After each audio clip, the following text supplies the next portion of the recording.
Yes. We back. Are we good? Shit. Cool. Oh, Jose. Jose. Yeah. Okay, that's fine, Jose. Jose, that's fine. If you, yeah. Okay. Is it okay? Okay. I'll try to push it. If I can, I'm just gonna speak to this guy. Okay. Okay. Okay. Cool. Okay. Do we have everybody in here again? Yes. Yeah.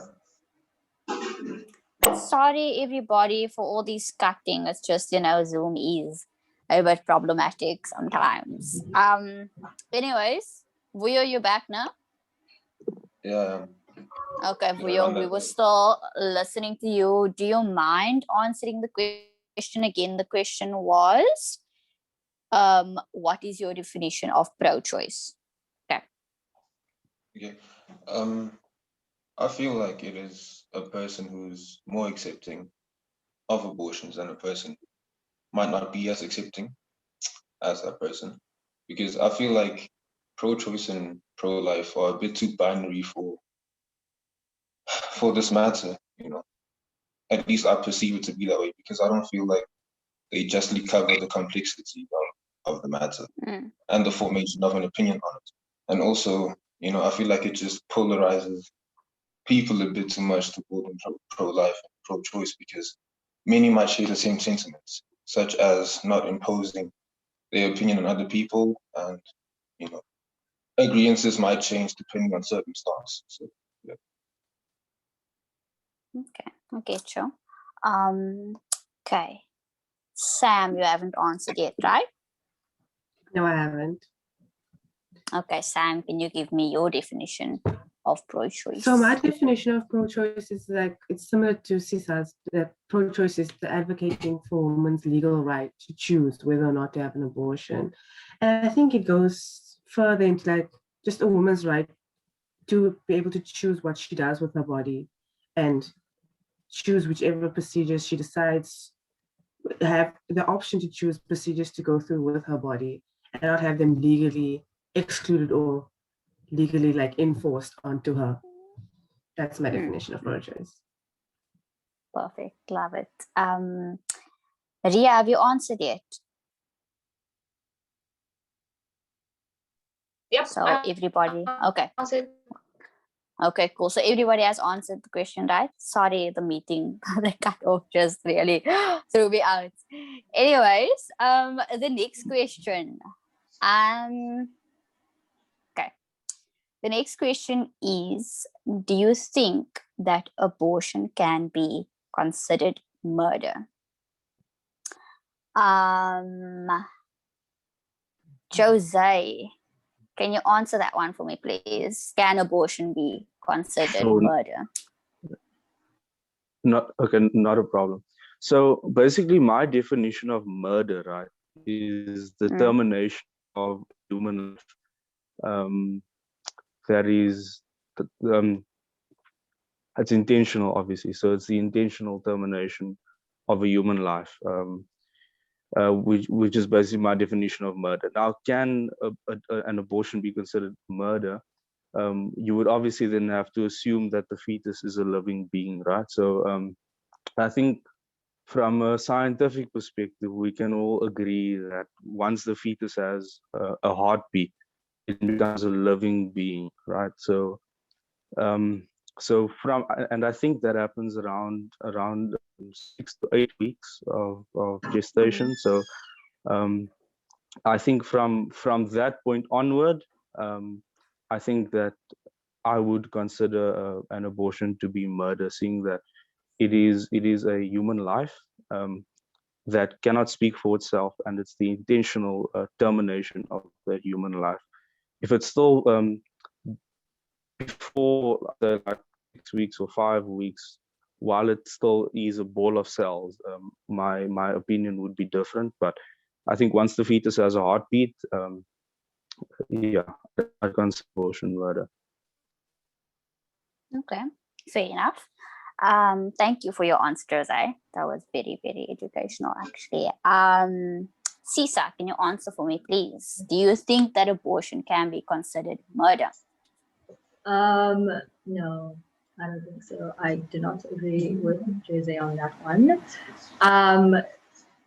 because I feel that at the end of the day, it's a woman's body, and she should have the last say in what happens in her body. So if she feels that she would like to have a procedure and she would like to terminate the baby, then she should, because it is her body. And in South Africa, it is her legal right. Also, with the with reference to the part where you said it is a living being, most miscarriages happen around the same time. So would you say a miscarriage is murder then, Jose? Jose, No, do you want to answer that? before, okay.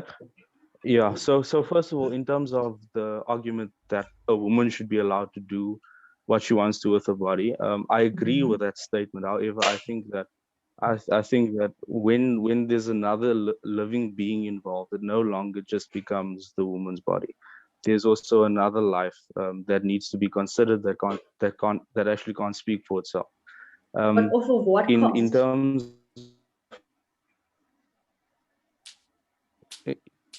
excuse me. You say that the living body should be considered the living being, that is the baby, right? But the baby is living inside of Yes. the woman, is it not? Yes, that's correct. It's still a living being. Okay. Because especially if it's past 6 weeks of gestation and it's got a heartbeat, I'd consider that a living being. Okay. Okay. Okay. Okay, my answer is no, Meera. Cease. Okay, your answer is no. Okay, cool. Thank you for your answer.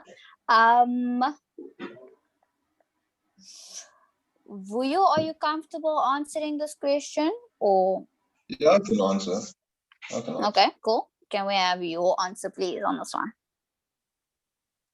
I would roughly say that human life does begin at conception, because the embryo is considered to be alive. And what Cesar said over there with the miscarriage, that is not a voluntary act of termination of life. It is something that just so happens to happen in the woman's body, involuntary. Yes, you have your hand raised. Yes, actually, a miscarriage is defined as, let me go get that definition for you. It is a spontaneous abortion. It is when the body rids itself of the fetus, much like a procedure abortion. Right? So it is intentional. The body intends to kill the baby. But carry on. Yeah. Okay, but the definition of murder is the voluntary or the deliberate killing of one person by another. And I don't know, there's this double murder thing that happens when a person hurts, let's say I hurt a woman, okay, and that criminal act sort of leads to her losing the baby. Is that considered murder or not? Are you asking me? You asked me. Sorry, what was the question? Please say it again. If I perform a violent act upon you, which is criminal, and the baby dies because of that, is that not considered murder? Are you considered a murderer? Yeah. According to your definition of what murder is, yes. But according to the law as well, because I can be prosecuted for that. So. For killing the baby. Yeah. Or if the woman so happens to pass away from that, then it's a double murder. Not just pass away from what? Yeah. From the violence that I, enact upon her. Okay, but so are you? Okay. Okay, I hear you. My answer is yes. Okay. Okay, so your answer is yes for you. Okay. Jose, do you have something to say? Yeah, speak to that. Okay, Meera, I'd say, right, yeah, an objective definition for murder would be the intentional termination of life. When it comes to a miscarriage, it's not intentional. It's actually it's a natural biological cause, right? That causes the life of the fetus to terminate, right? It's the same as if a human being dies of natural causes or if a human being is stabbed to death. Stabbing a human being to death is the intentional termination of the life of that human being. However, if the human being dies of a heart attack or kidney failure, that's natural causes, right? In the same way for pregnancy, if that pregnancy, especially when the fetus has a heartbeat and that's now a living being, um, if the life of that fetus is intentionally withdrawn, right, and the natural processes of growth and development is not allowed to take place for that fetus, um, because of an intentional act, I would call that murder. But in the case that biologically the fetus can't survive because of natural causes, that's a completely different story. That's obviously that would be natural causes, obviously. Okay, Jose. If it makes sense. No, that makes total Just to add on to that, sense. I understand. Yeah. I feel like a vital part of this argument would be defining when exactly human life starts. I feel like it's not really, it's a gray area. It's not really black and white over there. Yeah. Because things in development, there's no phase, there's no set phases in this development. So okay. Thank you guys for that. Sisa, is there anything you would like to add, or can I move on to Ria and Sam? You can move on, man. Okay. Ria, would you like to answer this question? Do you think that abortion can be considered murder? I don't think it could be classified as murder, but I know that between 20 weeks and 24 weeks, the fetus is basically a ball of cells. It basically acts as a parasite to the mother's body as the host. So it doesn't have any pain receptors. It hasn't developed a brain. It hasn't developed a heart or anything yet. So between then, that will be a safe area to get an abortion. But obviously, if you're like 8 months into term and then you decide no, this baby, that's a little bit weird, don't you think? I think that it will be classified as murder, but between 20 and 24 weeks, I don't think so. Yeah. Thank you, Ria, for that explanation. Sam, would you like to answer that one? Yes or no? Yes, I would. Yes, I would. Everyone brought up very interesting points.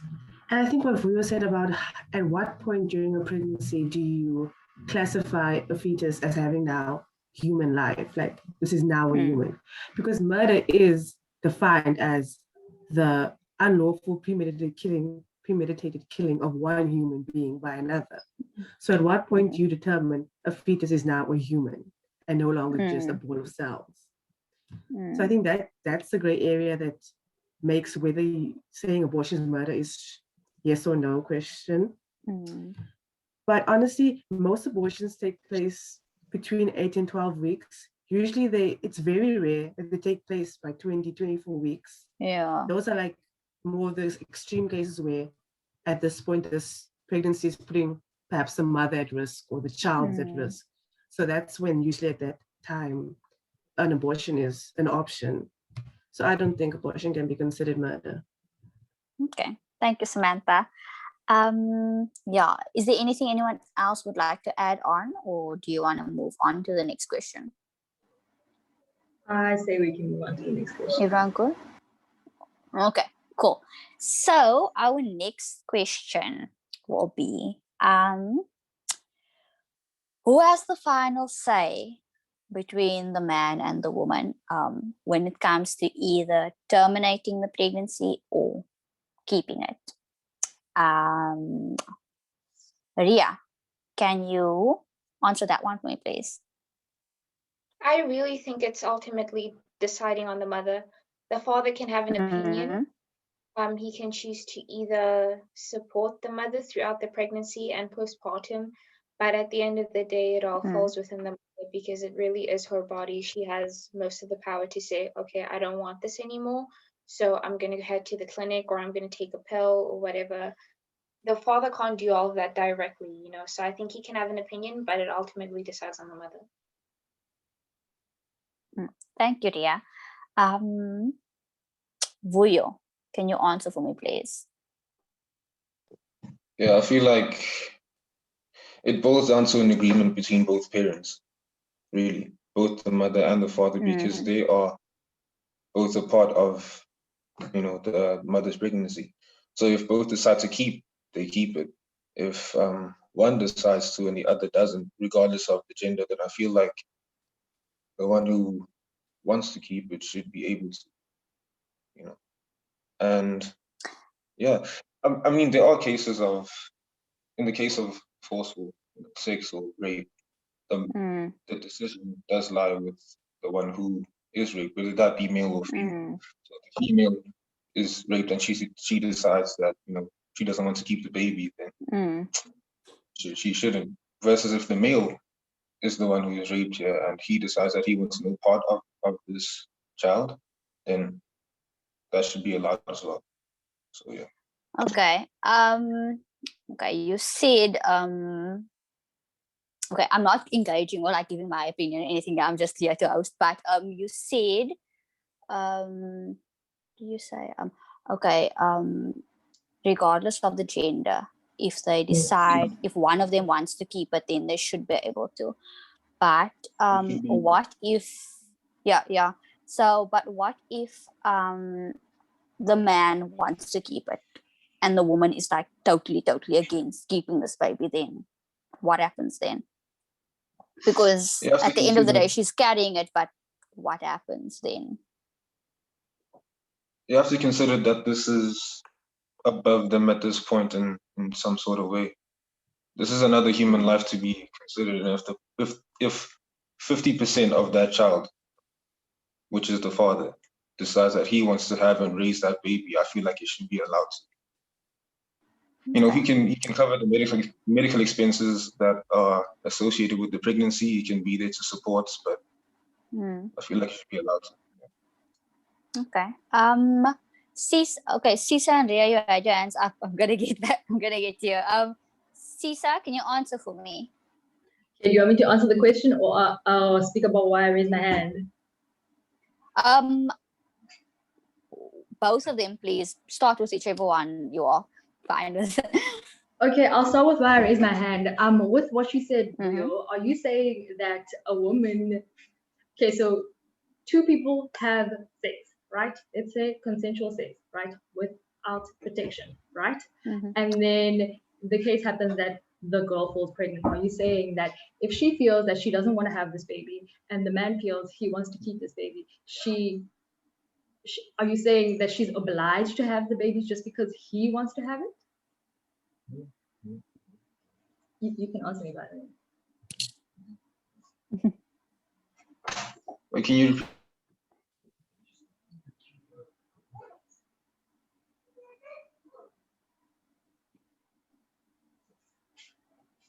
Am I? Is he stuck or is it me? Is it what's his name? I think it's Vuyo. stuck. It sounds like it's stuck off on your side. Yeah, Vuyo's stuck. Okay, so I'll just answer the question. Okay, it's definitely Sisa, the woman. yeah, answer the question in the meantime, yeah. I think the final say goes to the woman, without a doubt.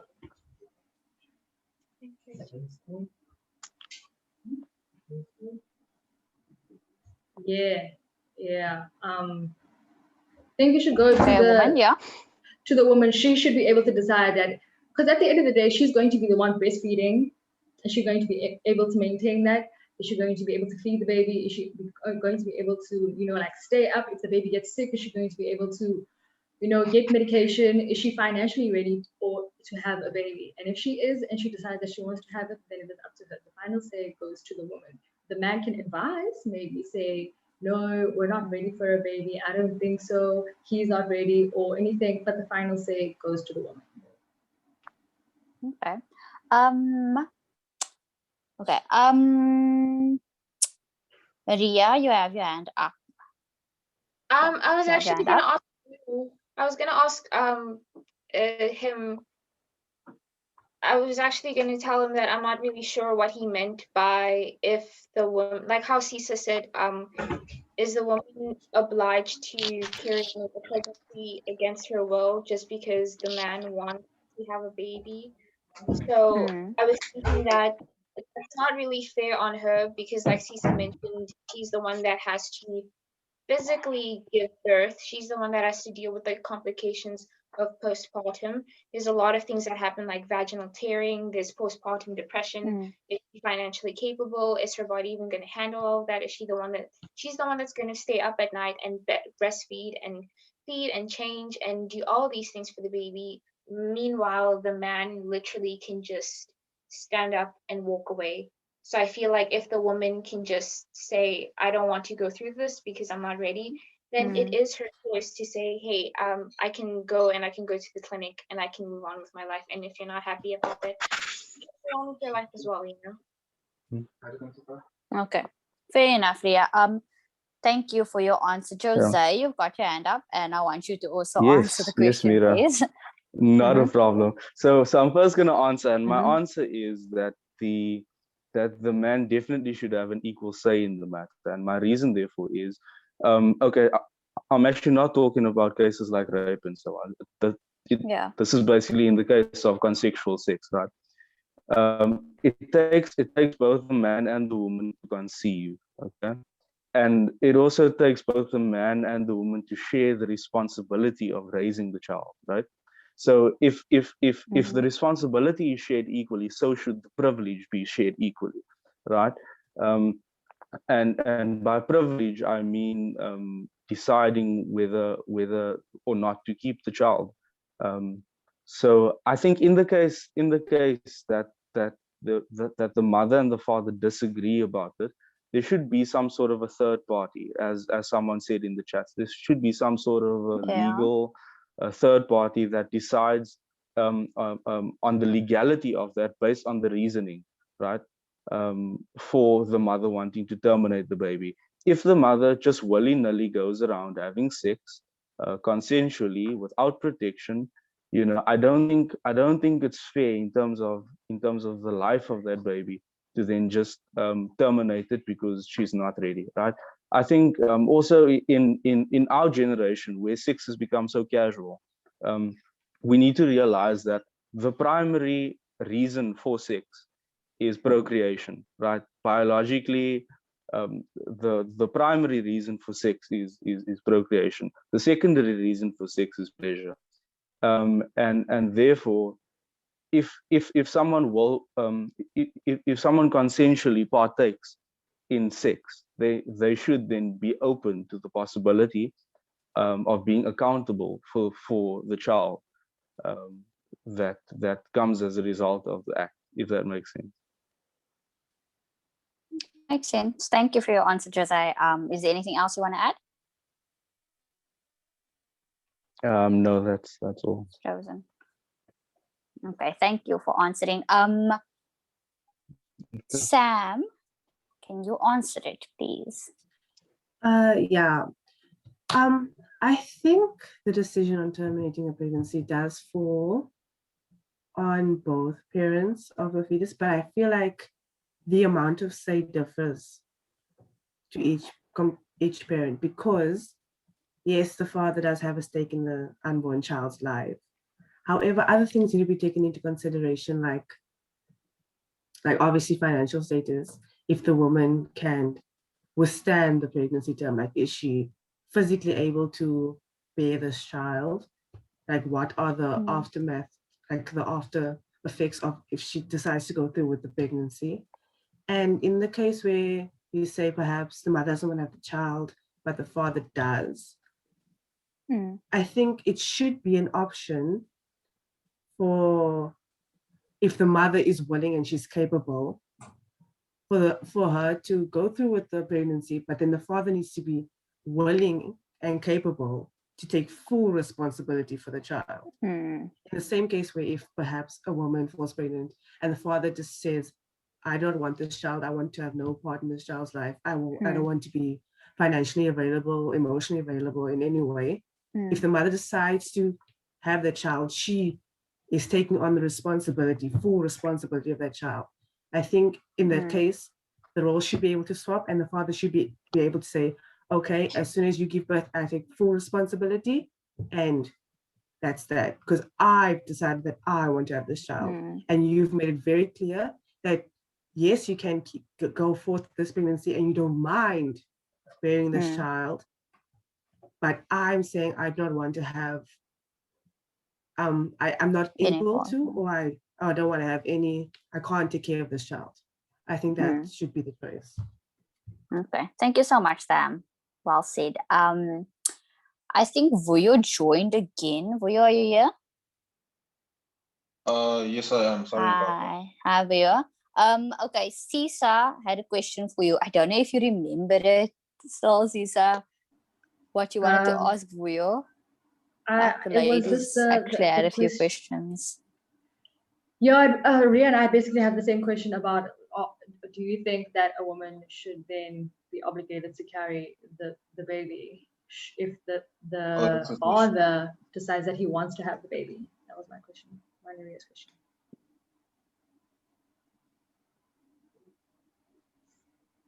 Oh, must I answer or Ria? Yes, you. Yeah, this is you, Vuyo. Well, I feel like I have to take this answer and be able to flip it, and pose it to the mother as well. If the father decided that he did not want this child at all, and then the mother decides that she wants this child, then she is allowed to keep the baby, right? So I feel like it would be unfair to the father to, keep him as a secondary parent in this matter. I understand that, the roles in pregnancy are very different, and there are effects on the women that the father won't have during the pregnancy. But I feel like if one of them decides that they really want this baby, then they should be allowed to just as much as the other. Because at the end of the day, we are talking for a person who can't speak for themselves as parents, as mother and father. So. Okay. Okay. Ria, Thank do you have you, anything to say? Okay. I hear you, Vuyo, in that sense, but I feel okay, you know what? I'll answer. I'll say what I need to say in the next question. The next question says what I need to say. Okay. Jose has his hand Okay. up. Yeah, Jose.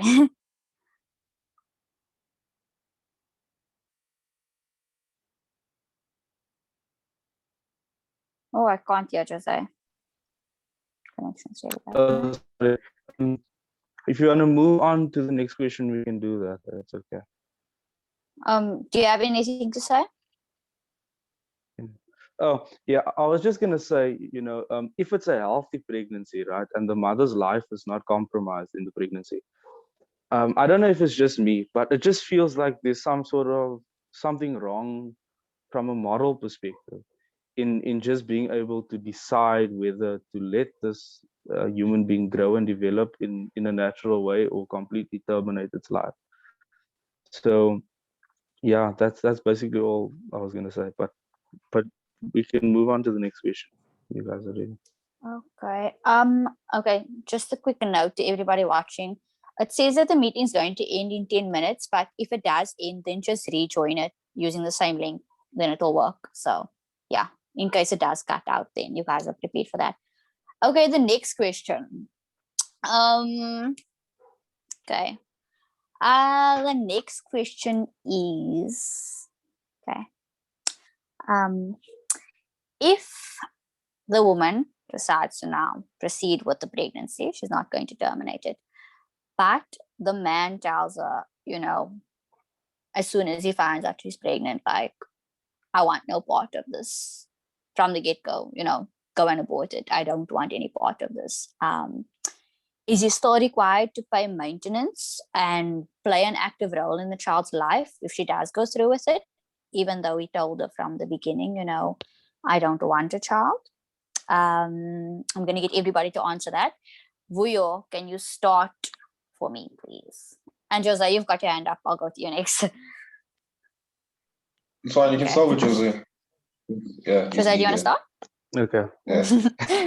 Yeah. Yeah. I'm actually eager on this one. Okay. This is what I'm passionate about, actually. Yeah. Look, if the man takes the conscious decision to have sex with someone, right?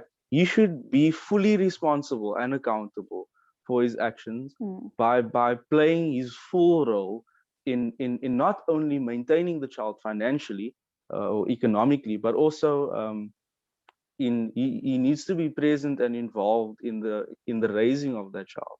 I feel like that's something that we have in society that's actually fundamentally wrong, and it's the cause of such a lot of societal issues that we can't even see. It's absent fathers, you know. So I think that there should actually be some sort of a legal enforcement that essentially ensures that fathers, biological fathers, take responsibility and accountability for their children. Okay, thank you for that, Jose. We are going to get back to you. I just want one of the ladies to answer. Sam, I see you've got your hand up. Yes, I do.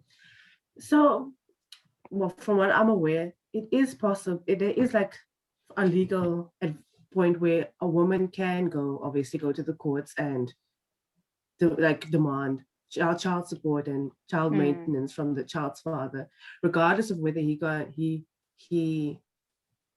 initially stated he didn't want to have the child or not. I think that's something that's already in place. But I think it's too simple to say that a mother or a father has to play a role in a child's life, because like more than just paying maintenance. Like I understand paying maintenance, yes. I feel like it's something that should be done. This is a child; it needs to be taken care of, regardless of whether you yourself can take care of it, like emotionally. But from the emotional standpoint, I'm like, my opinion is not everyone can be a parent. Not everyone can be a good parent. And if you are fully aware that if you become an active part of this child's life, you will not be a good parent. You will not give this child like a good upbringing. I feel like you should be able to say, okay, I'm not going to be an active part of this child's life, like present physically, emotionally. But if like something along the line of maintenance is required, I'm willing to, because it can be legally enforced. So it's yes or no question. Like legally he has to, like the mother can take the action to legally make him pay maintenance. But I think the active role in the child's life is no parent should be forced into that, because that could hurt the child in the long run. Okay, get you. Thank you, Samantha, for that. Sisa, your hand is up. Yeah, just to add on to what Sam was saying there, I agree with her that yes, you are obliged by law. There is literally a maintenance act. We covered it on our page. Yeah. You are obliged to pay towards the child's maintenance. However, you are not obliged to stay in the child's life. And I feel and agree with Sam that rather you be an absent father or mother, let's say, paying maintenance, than be a present father or mother that doesn't want to be there. Because I feel like when you're not putting in the effort to be a parent, it does so much more damage than you not being there at all. So I just wanted to add on to that. But yeah, my answer Thank you, Sisa. Yeah. Is yes, he is required to pay maintenance. That's my answer. Okay, thank you, Sisa. Okay. Ria, can you answer that one for me, please? Well, I don't think the father should be morally, okay, not morally, but he doesn't have to be forced to be in the child's life if he doesn't want to. Like how Sisa and Samantha said, I absolutely agree with what both of them said. But if the mother feels that she needs the father to pay maintenance for the child's life, then she is legally required, he is legally obliged to pay maintenance. That's only if that's upon the request of the mother, but he doesn't have to be physically there in the child's life, because that's really going to hurt the child in the long run. Thank you, Ria, for that answer. Vuyo, would you like to add on? What is your answer to that? But I feel like it's been covered, so no comments on that. Because, yeah. So you agree with them? Yeah, I do. Especially with okay, thank you. Yeah. Okay. Thank you. Is there anything anyone else would like to add? Jose, do you have anything else to say? No, Meera, I think that covers it, and I do to a certain extent agree with what's being said. A parent shouldn't be allowed in the child's life if he or she is gonna do harm than good to the child. But I'm also saying that apart from maintenance, people need to realize that when they have sex and there's a child, there's a moral and an emotional role that both parents need to play for the proper development of the child. So that was basically the only point that I was trying to make. But I do agree with what everyone said.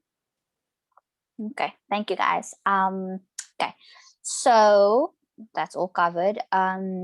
Next question is, okay, so in the event that the father was made aware that this woman is pregnant and she is keeping it, and he told her, I'm not interested, and he isn't present at all during the pregnancy, has not contributed a cent, has not been there for any moral support, anything, just totally went ghost, but decides once the baby has been born, he wants to come back.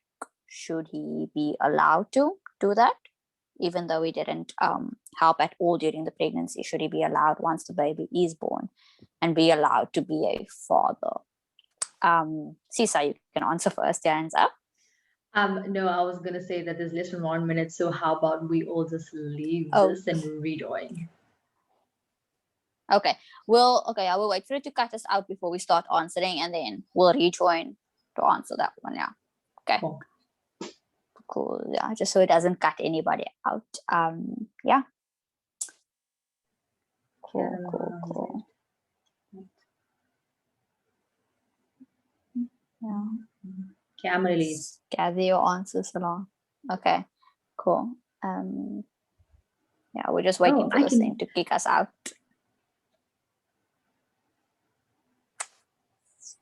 No, right. Wow. Should I just end it because I'm the host? Okay. Yeah, you